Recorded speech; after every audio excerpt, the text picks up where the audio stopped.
Hey, I'm Ryan King with Brian King Roofing. We're out here today on a re-roof on a job between Wears Valley and Pigeon Forge. We're taking off all the old materials and putting down new Owens Corning shingles and new 29 gauge metal. Let's take a walk around and I'll show you what we're doing here on the job.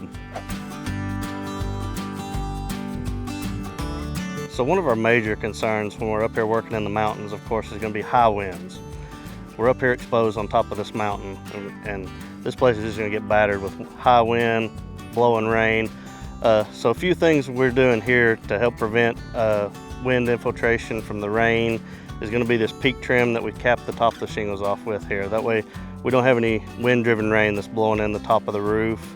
And then when we come over here to the edge of the roof, we're also going to cut our overhang back to either even with a drip edge or give it maybe even a ½ inch of overhang. We're just not going to give it as much as we normally do because we don't want the wind grabbing the edge of those shingles and peeling them back off the roof.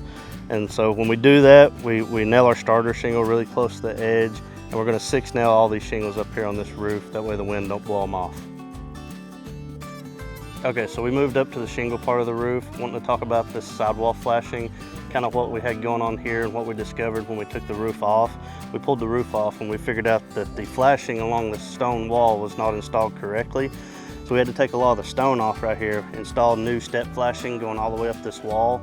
We taped it off, that way it'd be in the dry until the stonemasons got back up here to cover up this part of the roof. And so that was one of the big things, and with this being a rough surface, we were worried about wind-driven rain getting in behind these stone. We couldn't just put our flashing up against the stone because the water would get behind it. Okay, so we moved up to the upper section of the roof here where we got the chimney. And what we ended up having to do here, we had to take all the siding off the chimney because none of the flashing was installed correctly here. So we took all the siding off, took all the flashing out, put new flashing in all around the chimney, and then wrapped the chimney with synthetic underlayment. Now we're still not done here because we're going to put all new siding back on this chimney and finish it out so everything will have a nice finished look when we get done. So one unique part to this roof is where we have the shingles that come down in this valley.